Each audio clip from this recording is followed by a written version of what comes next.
قال المؤلف رحمه الله تعالى في باب من جحد شيئا من الأسماء والصفات، وقول الله تعالى وهم يكفرون بالرحمن. وفي صحيح البخاري قال علي حدثوا الناس بما يعرفون أتريدون أن يكذب الله ورسوله. باب من جحد شيئا من الاسماء والصفات، جو شخص اللہ تعالیٰ کے ناموں اور اس کی صفات میں سے کسی چیز کا انکار کرے تو اس کا کیا حکم؟ حکم واضح، انکار کرنے والا کافر۔ اللہ تعالیٰ کے کسی نام جو کتاب و سنت سے ثابت ہے، کسی صفت جو کتاب و سنت سے ثابت ہے، صحت اور صراحت کے ساتھ، اس کا انکار کرنے والا کافر۔ یہ حکم واضح ہے۔ یہ توحید کی مستقل قسم ہے۔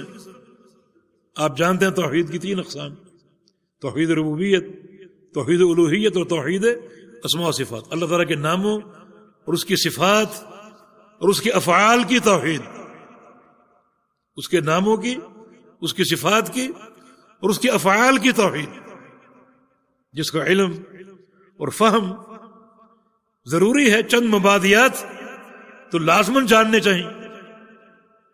اللہ پاک کا فرمان ہے وَلِلَّهِ الْأَسْمَاءُ الْحُسْنَى فَادْعُوهُ بِهَا وَذَرُوا الَّذِينَ يُلْحِدُونَ فِي أَسْمَائِهِ۔ یہاں 2 حکم ہیں۔ اللہ کے پیارے پیارے نام ہیں، اللہ تعالیٰ کو ان ناموں کے ساتھ پکارو، ان ناموں کے ساتھ اللہ تعالیٰ کو پکارو جو اللہ تعالیٰ کے نام ہیں۔ یہ ایک حکم۔ دوسرا کیا ہے؟ وَذَرُوا الَّذِينَ يُلْحِدُونَ فِي أَسْمَائِهِ، ان لوگوں کو چھوڑ دو جو اللہ کے ناموں میں الحاد پیدا کرتے ہیں۔ اللہ تعالیٰ کے ناموں میں الحاد پیدا کرتے ہیں، ان کو چھوڑ دو۔ اس کا معنی بہت سے لوگ ملحدین ہیں، اللہ تعالیٰ کے ناموں اور اس کی صفات میں الحاد پیدا کرنے والے، انہیں چھوڑنا ضروری ہے۔ تو چھوڑیں گے کب؟ جب ان کی پہچان ہوگی۔ اگر ان کو آپ جانتے ہی نہیں تو چھوڑنا کیسے ممکن ہو؟ اللہ تعالیٰ کے ناموں میں جو الحاد پیدا کرتے ہیں انہیں چھوڑنا کب ممکن ہوگا؟ جب ان کی پہچان، ان کا تعارف آپ کو ہوگا۔ اور اگر تعارف نہ ہو تو انہیں کیسے چھوڑیں گے؟ کیسے ان سے بچیں گے؟ یہ بحث کافی طویل ہو سکتی ہے۔ میں اختصار سے ان چند قواعد کا استحضار چاہتا ہوں۔ اللہ تعالیٰ کے ناموں اور اس کی صفات پر ایمان لانے کا طریقہ۔ کچھ مراحل ہیں اس کے۔ پہلا مرحلہ یہ ہے کہ اللہ تعالیٰ کے ناموں اور صفات کے جو الفاظ شریعت میں وارد ہوئے ہیں ان الفاظ کو ماننا۔ مثلا الرحمن، الرحیم، السمیع، البصیر، اللہ تعالیٰ کے ناموں کے الفاظ ہیں، انہیں ماننا، ان پر ایمان لانا، یہ پہلا مرحلہ ہے۔ دوسرا مرحلہ یہ ہے اللہ تعالیٰ کے ہر نام میں اس کی صفت موجود ہے اور وہ صفت اس نام کا معنی ہے۔ مثلا سمیع کا معنی کیا ہے؟ سننے والا۔ سننا اس کی صفت ہے، یعنی کوئی نام صفت سے خالی نہیں۔ سننا اس کی صفت ہے جو کہ سمیع کا معنی ہے۔ ہر نام معنی کے ساتھ ہے اور وہ معنی اس کی صفت ہے۔ صفت پر ایمان لانا۔ 2 مرحلے: نام کے الفاظ پر ایمان لانا اور ان ناموں کی صفات پر ایمان لانا۔ کوئی نام اللہ تعالیٰ کا صفت سے خالی نہیں۔ وہ صفت کیسے حاصل ہوگی؟ اس نام کے معنی کے ساتھ۔ اور معنی کون سا مراد ہوگا؟ جو بھی اس نام کا ظاہری معنی، جس کو لغت عرب اچھی طرح جانتی اور پہچانتی، وہ معنی مراد ہے۔ اس معنی میں کسی قسم کی کوئی تعویل روا نہیں ہوگی، کوئی تعویل روا نہیں ہوگی۔ یہ مراحل۔ اور یہ سب کچھ قبول کرنا، سب کچھ ماننا کسی تشبیہ کے بغیر، اس طرح قبول کرو، اس طرح مانو کہ خالق کی مخلوق سے تشبیہ پیدا نہ ہو، تشبیہ لازم نہ ہو۔ یہ ایمان کا طریقہ اور الحاد سے بچنے کا طریقہ، کیونکہ ملحدین کا الحاد جو ہے وہ انہی صورتوں کے اندر محدود ہے۔ کچھ ملحد ایسے تھے جو اللہ تعالیٰ کے ناموں کے الفاظ ہی کو نہیں مانتے تھے۔ یہ قوم جہمیہ جو معطلہ، تعطیل کرنے والے، اللہ تعالیٰ کے ناموں کو اور صفات کا انکار کرنے والے جہمیہ، یہ جہم بن صفوان کے پیروکار تھے۔ جہم بن صفوان نے یہ عقیدہ اپنے استاد جعد بن درہم سے لیا، اور جعد بن درہم نے یہ عقیدہ اپنے استاد ابان بن سمعان سے لیا۔ ابان بن سمعان نے یہ عقیدہ اپنے استاد طالوت سے لیا، اور طالوت بھانجا ہے لبید ابن عاصم کا، وہ خبیث یہودی جس نے اللہ کے پیغمبر پر جادو کیا تھا۔ یعنی اس اللہ کے ناموں کی سازش میں یہودی شامل ہے، ناموں کے انکار میں جو سازش ہے وہ یہودیوں کی۔ انہوں نے خالق اور مالک کی اسماء و صفات کی توحید کو لیا اور اپنی مشرق کا نشانہ بنایا۔ توحید ربوبیت کا انکار اور توحید الوہیت کا انکار وہ کروانے میں کامیاب نہ ہو سکے اور نہ یہ ممکن تھا، مگر خالق کائنات کے ناموں پر انہوں نے اس طرح کلام کیا، ایسے شوشے چھوڑے، ایسے لوگ پیدا کیے جن کے یہ افکار آپ نے سنے۔ یہ جہمیہ اللہ تعالیٰ کے ناموں اور صفات کے الفاظ تک کے منکر۔ ایک فرقہ معتزلہ جو اللہ تعالیٰ کے ناموں کے الفاظ کو مانتا ہے، مگر وہ کہتے ہیں کہ یہ سارے الفاظ معنی سے خالی ہیں، معنی کوئی نہیں ان کا، بغیر معنی کے متشابہات ہے، جیسے الف لام میم، کوئی اس کا معنی نہیں، متشابہات میں سے۔ معنی کیوں نہیں کرتے؟ معنی کریں گے تشبیہ لازم آئے گا۔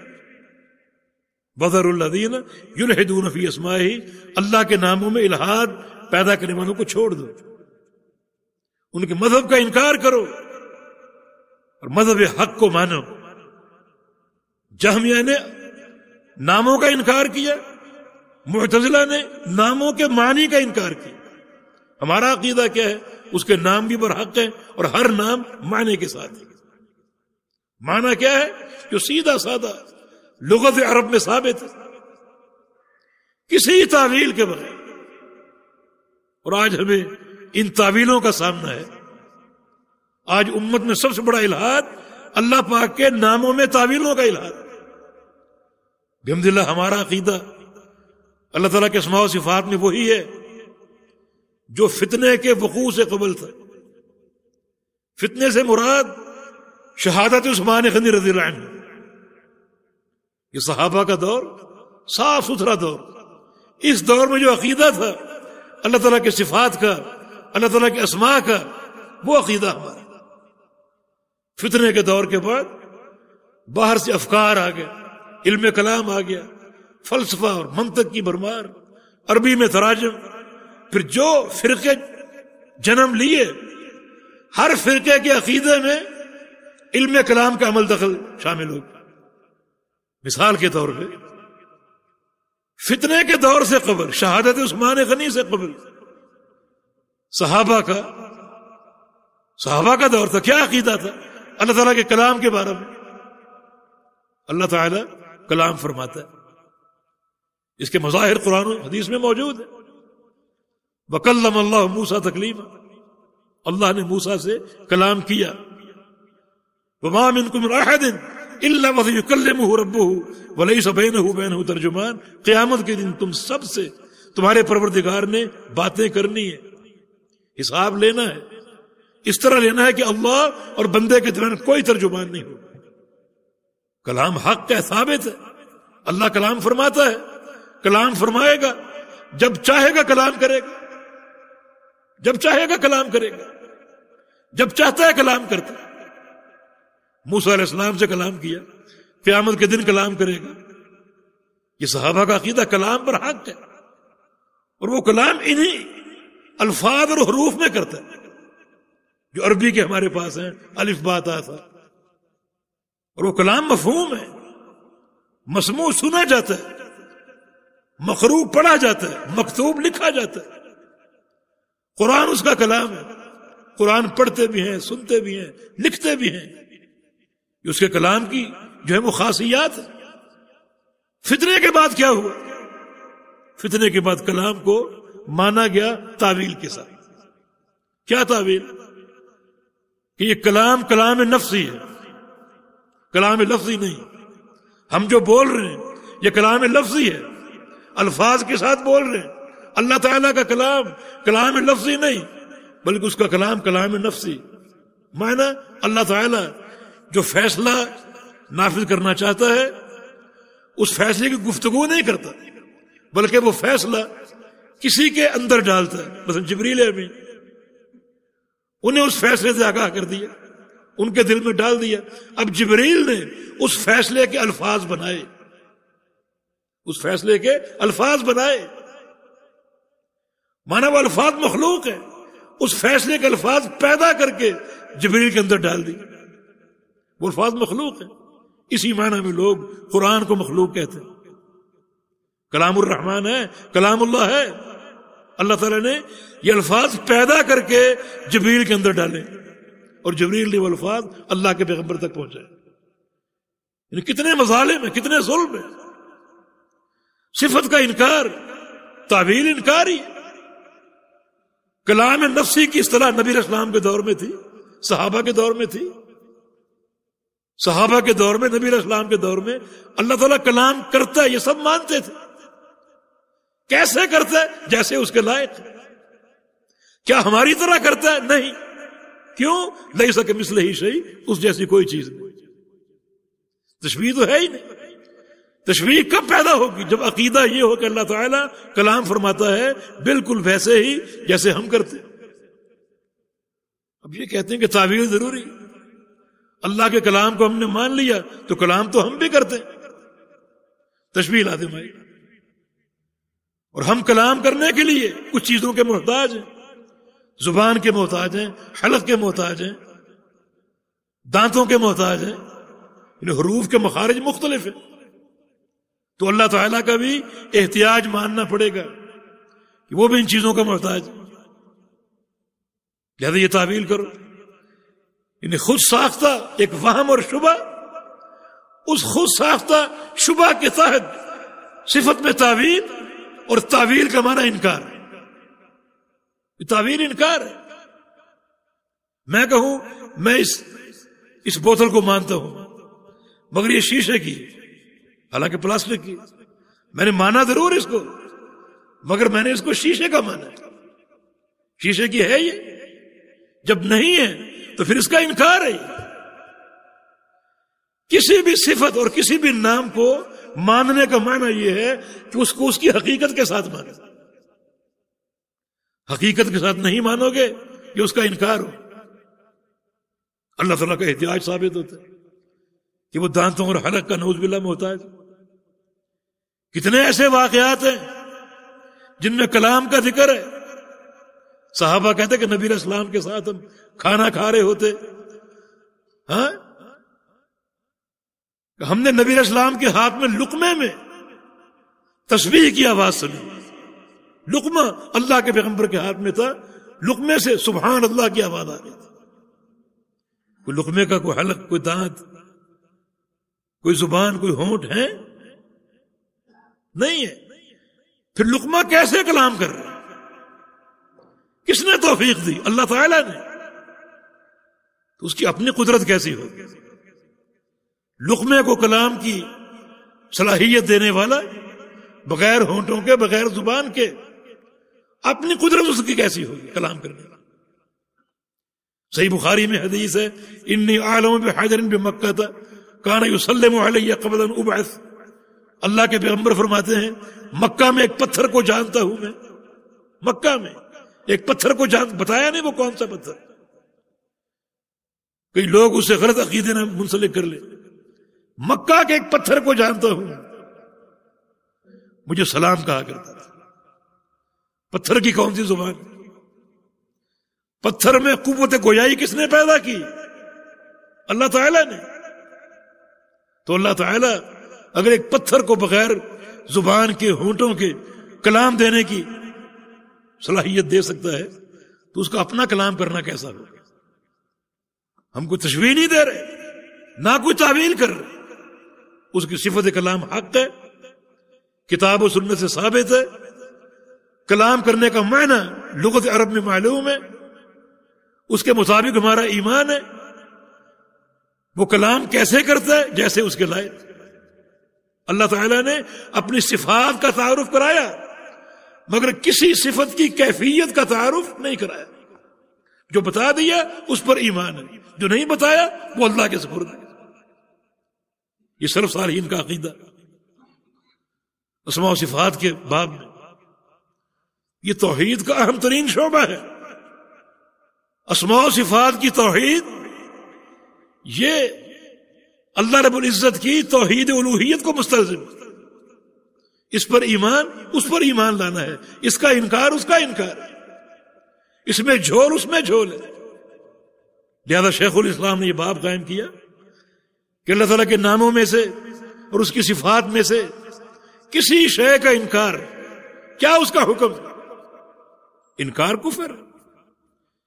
وہ حقائق جو شرعاً ثابت ہے، کسی حقیقت کا انکار کفر ہو. تو اسماء و صفات کا باب بڑا مہم ہے. لہذا ہمارا جو فرض منصبی ہے وہ یہ ہے کہ جو اللہ تعالیٰ کے نام اور صفات کتاب و سنت سے ثابت ہے، ہمارا سب پر ایمان. اس معنی کے ساتھ جو اس لفظ کا ظاہری معنی ہے، کیفیت اللہ کے سپرد. تشبیہ کے ہم قائل نہیں. ہر صفت تشبیہ کے بغیر ہے، ہر فعل تشبیہ کے بغیر. تو یہ نفیس عقیدہ صحابہ کرام کا جو اللہ کے پیغمبر سے حاصل ہوا، اس کو ہم قبول کریں کسی الحاد اور انحراف کے بغیر، کسی الحاد کے بغیر. وہ صحیح بخاری میں حدیث ہے، بیت اللہ کے پاس 3 شخص باتیں کر رہے تھے. 3 شخص، قریشیان و ثقفیون اور ثقفیان و قریشیون. ان میں سے 2 قریشی تھے، ایک ثقفی تھا بنو ثقیف کا، یا 2 ثقفی تھے، ایک قریشی تھا. ابن مسعود کی حدیث ہے. اور تینوں کی گفتگو کا موضوع کیا تھا؟ اللہ کا سننا. اس کا سننا کیسا؟ ایک کہتا ہے کہ اللہ تعالی ہماری باتیں سنتا ہی نہیں. دوسرا کہتا ہے کہ جو بات ہم آہستہ کریں وہ نہیں سنتا، جو زور سے کریں وہ سنتا ہے. تیسرے نے کہا اگر وہ زور کی بات سن سکتا ہے تو آہستہ والی بات بھی سن سکتا ہے. یہ تینوں میں گفتگو ہو رہی ہے. اللہ تعالیٰ کی ایک صفت کے صفت سمع ہے، اس کا سننا. ہمارا اس پر ایمان ہے. وہ سمیع البصیر، اللہ سمیع اور بصیر ہے، سنتا بھی اور دیکھتا بھی. یہ ان کی باتیں ہو رہی ہیں. اللہ کی وحی آ گئی. ذالکم ظنکم الذی ظننتم بربکم ارداکم. تمہارا اپنے رب کے بارے میں یہ گمان تمہیں تباہ کر دے گا اور خاسرین میں شامل کر دے گا. اللہ رب العزت کی کسی صفت میں کوئی الحاد، کوئی اضطراب مہلک ہے، بربادی ہے. یہ بدگمانی تمہیں تباہ کر دے گی. اس علم کے ساتھ ایک صحیح تعلق استوار کرو. صفات باری تعالیٰ کا علم. صحیح بخاری میں حدیث ہے، رسول اللہ صلی اللہ علیہ وسلم نے ایک سریہ بھیجا، ایک لشکر جہاد کے لیے. ایک اس کا امیر مقرر کیا. جب واپس آ گئے تو رسول اللہ صلی اللہ علیہ وسلم نے صحابہ سے پوچھا کہ امیر نے کیسی قیادت کی، امیر کی رپورٹ دو. صحابہ نے کہا بہت اچھی، لیکن ایک بات اس میں ہم نے نہیں دیکھی کہ دوران سفر جب بھی جماعت کرائی تو ہر رکعت میں سورہ اخلاص ضرور پڑھی، قل هو اللہ احد. سورہ فاتحہ پڑھی اور سورت پڑھی اور قرآن پڑھا، لیکن اختتام قرات میں سورہ اخلاص ضرور پڑھی. یہ ایک نئی چیز ہم نے دیکھی. رسول اللہ صلی اللہ علیہ وسلم نے فرمایا اس سے پوچھو اس نے ایسا کیوں کیا, ایسا کیوں کیا. پوچھا گیا, اس نے کہا کہ لأنہا صفت الرحمن, مجھے اس سورت سے بڑی محبت ہے کیونکہ یہ سورت اول سے آخر تک رحمان کی صفات بیان کر رہی ہے.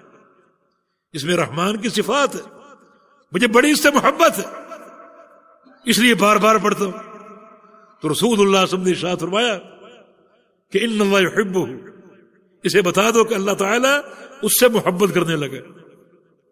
اور ایک حدیث کے الفاظ ہے کہ حبہ ایاہا, حبک ایاہا ادخلک الجنہ, کہ تمہارا اس صورت کو محبت کرنا تمہیں جنت میں پہنچا دے گا. اللہ تعالیٰ کے اسماء و صفات کے ساتھ تعلق, اس کا فائدہ آپ دیکھیے, اللہ تعالیٰ کی محبت حاصل ہوگی. اسماء و صفات کا علم کس ذات کا علم؟ ہمارے خالق اور مالک کا علم. تو کتنا یہ مقدس علم ہے, کتنا پیارا یہ علم ہے. اور ہر علم کی قدر اس کے معلوم کے ساتھ, ہر علم کی قدر اس کے معلوم کے ساتھ.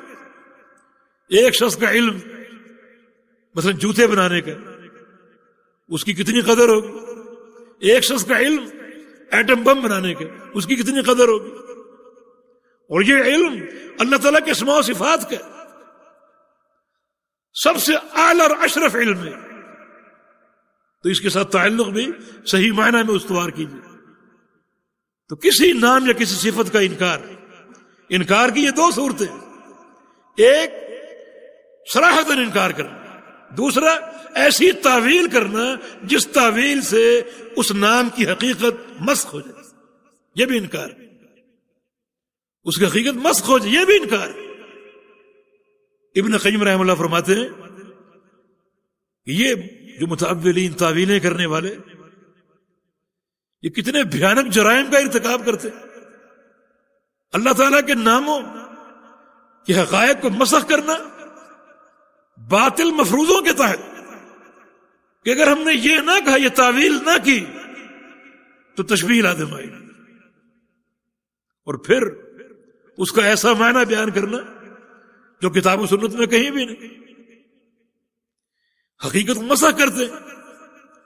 اور چوتھی جو ان کا بھیانک جرم ہے وہ یہ ہے کہ لوگوں کو گوئے تاثر دے رہے ہیں کہ اللہ تعالیٰ اور اس کا رسول صلی اللہ علیہ وسلم ان کا بیان نعوذ باللہ اخلاص پر قائم نہیں. ہم نے اس کی وضاحت کر کے, ہم نے اس کی تشریح کر کے, اس عبارت کو سیدھا کر کے, اس کے مفاہیم بیان کر کے امت کے ساتھ خیر خواہی کا مظاہرہ کیا. کتنا بڑا باطل ہے. تو صراحتاً انکار بھی کفر ہے, اور کسی نام کی حقیقت کو مسخ کر دے تو حقیقت کو مسخ کرنا بھی اس نام کا انکار ہے. قرآن و حدیث نے اللہ کے ہاتھ کا ذکر کیا, صفت ید, بل یداہ مبسوطتان, اس کے دونوں ہاتھ فراخ ہے. ید کا معنی کیا ہے عربی زبان میں؟ ہاتھ. قبول کر لو, تشبیہ لاتے ہوئے کہ ہاتھ ہمارا بھی ہے. تشبیہ کب بنے گی؟ جب یہ کہا جائے کہ اس کا ہاتھ ہمارے ہاتھ جیسا. یہ کون کہتا ہے؟ اس کا ہاتھ کیسا ہے؟ ثابت ہے کتاب و سنت سے. کیسا ہے؟ جیسا اس کے لائق ہے. ہمارے جیسا ہے نہیں. کیوں؟ لیس کمثلہ شیء. مگر جیسا بھی ہے کمال کا, ہمارا ایمان. اب تعویل کیا کی؟ یدن کا معنی قدرت, طاقت, قوت, یہ مراد. ان حقیقت کو مسخ کر دیا. جو سیدھا سادہ معنی جس کو معنی ظاہر کہا جاتا ہے, اس سے انحراف کر کے صفت کی حقیقت کو مسخ کر دیا کہ یدن کا معنی قوت ہے. یہ معنی کیوں کیا؟ اگر یہ معنی نہ کریں تشبیہ بنے گی. اچھا, یدن کا معنی جو قوت کیا ہے, یہاں تشبیہ نہیں بنتی؟ کیا قوت انسانوں میں نہیں ہے؟ ثم جعل من بعد ضعف قوة, ہم نے انسان کو کمزوری کے بعد قوت دی. ان خیر من استاجرت القوی الامین, موسیٰ علیہ السلام کے بارے میں کہ یہ قوی اور امین ہے. قوت تو ہے, تشبیہ تو یہاں بھی بن رہی. اسی لیے یہ اہل کلام متکلمین ہر وقت سراسر حیرت کا شکار رہتے ہیں ان کی ہر کوشش کا نتیجہ حیرت. نہایت اقدام العقول اقال واکثر سعی العالمین ضلال. امام راضی کا شعر ہے. پوری زندگی علم کلام سے، فلسفہ سے اور معتزلہ کے علم سے اشتغال رہا، اور کسی مسئلے میں، ایک مسئلے میں بھی نتیجے تک نہیں پہنچ سکے. الجھنے الجھنے الجھنے، جس قدر آگے بڑھتے معاملہ گنجلک ہوتا جاتا، اور بالآخر یہ کلمہ حق کہنے میں کامیاب ہو گئے کہ اس عقل کی ہر کوشش بندش پر منتج ہوتی، اور ہماری اکثر کوششیں بیکار جا رہی. اور آخر یہ اعتراف کر کے گئے کہ جو مذہب اہل سنہ ہے، مذہب محدثین ہے، اور خاص طور پہ امام اہل سنہ امام احمد بن حنبل کا مذہب، وہ حق ہے. جب ان کا انتقال ہوا تو ان کے سینے پر علم کلام کی کتابیں نہیں تھیں، بلکہ صحیح بخاری رکھی ہوئی تھی. یہ اقرار اور اعتراف کر کے. تو کسی بھی صفت کی تعویل، اور یہ ایک انتہائی ظلم ہے. تعویل کا معنی کیا ہوتا ہے؟ یہ ایک لفظ کا حقیقی معنی، اور تعویل کا معنی کیا ہے؟ اس کا مجازی معنی. دین تو آسان ہے. اللہ تعالیٰ کے ناموں اور صفات میں اگر ہر صفت کا معنی مجازی لوگے تو وہ تو مشکل ترین ہوتا ہے. آسان کیا ہے؟ حقیقی معنی یا مجازی معنی؟ حقیقی معنی آسان، مجازی معنی اس کی تعویل کرنی پڑے گی، اس کا قرینہ تلاش کرنا پڑے گا. کس قرینے کے تحت آپ نے معنی مجازی ذکر کی؟ یہ باتیں سمجھنے کے قابل ہیں. خاص طور پہ عامت الناس عقیدے کے امور کو سمجھ سکتے ہیں. معنی مجازی کیا ہے، قرینہ کیا ہے. پھر ایک جگہ نہیں، دو جگہ نہیں، تمام صفات میں 7 صفات کے علاوہ ہر صفت میں تعویل اور قرینے کی بحث. عقیدہ تو آسان ہے، دین تو آسان ہے. اس قدر اس میں اشکال پیدا کر دیا. مسئلہ اسماء و صفات کو جاننا اور پہچاننا یہ بڑی اہمیت کا حامل ہے. یہ توحید کی مستقل ایک قسم ہے، اور صحیح ایمان لانا ضروری ہے. وَلِلَّهِ الْأَسْمَاءُ الْحُسْنَى فَادْعُوهُ بِهَا. اس کے پیارے پیارے نام ہیں، ان ناموں کے ساتھ اللہ کو پکارو. عافیت کا راستہ وہی ہے جو بہت سے محدثین کا قول ہے. امام مالک کا قول، امام اوزاعی کا قول، امام شافعی کا قول، حماد بن زید کا قول. امروها كما جاءت. یہ نام اور یہ صفات جس طرح وارد ہوئی ان کو اس طرح جاری کر دو، کسی تعبیر کے بغیر، کسی تعطیل اور تشبیہ کے بغیر ان کو جاری کر دو. یہی عافیت کا راستہ.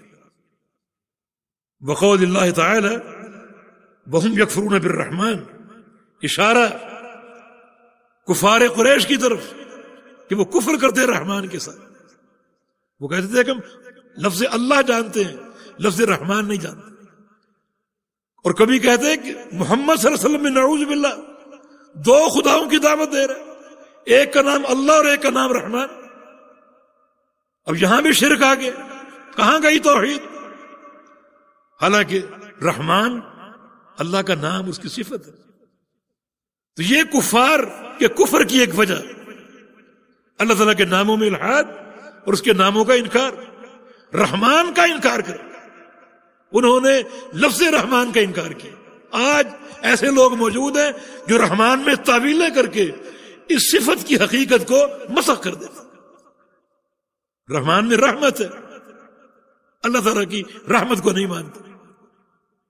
وہ کہتے ہیں کہ رحمت کا لفظ اور یہ صفت جہاں بھی آئے گی اس سے مراد ارادہ انعام ہوگا.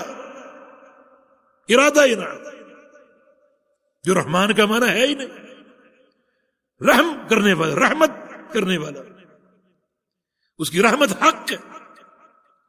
ارحموا من فی الارض یرحمکم من فی السماء. تم رحم کرو زمین والوں پر، تم پر رحم کرے گا آسمان والا. یہ حق ہے. نہیں مانتے تعویل. رحمت اگر مان لے تو اس میں تغیر ہے. جب کسی بندے میں رحمت کے جذبات پیدا ہوتے ہیں تو اس کے مزاج میں تبدیلی آتی. ایک عادی انسان بیٹھا ہو، کسی غریب کو دیکھ لے، کسی زخمی کو دیکھ لے، اس کے دل میں رحمت کے جذبات آئیں گے تو یقیناً تبدیلی پیدا ہو. اگر رحمان میں صفت رحمت مان لیں تو اس کا مطلب رحمان میں بھی تغیر آتا ہے، انفعالی صفت. پھر اس کا معنی یہ کرو ارادہ انعام، اس تغیر کے فہم سے بچنے کے لیے، یعنی صفت رحمت کی حقیقت کو مسخ کر کے رکھ دیا۔ انہوں نے لفظ رحمان کا انکار کیا، انہوں نے لفظ رحمان کا انکار نہیں کیا، مگر رحمان اور رحمت کی تعویل ایسی کی جس میں اس صفت کی حقیقت کو مسخ کر دیا۔ اس الحاظ سے بچو۔ اللہ تعالیٰ کا جو نام کتاب و سنت سے ثابت ہے ہمارا اس پر ایمان ہے، اس کے الفاظ پر بھی، اس کے سیدھے سادھے ظاہری معنی پر بھی، اس کے اندر موجود صفت پر بھی، کسی تشبیہ اور کسی جو ہے وہ تعطیل اور تعویل کے بارے۔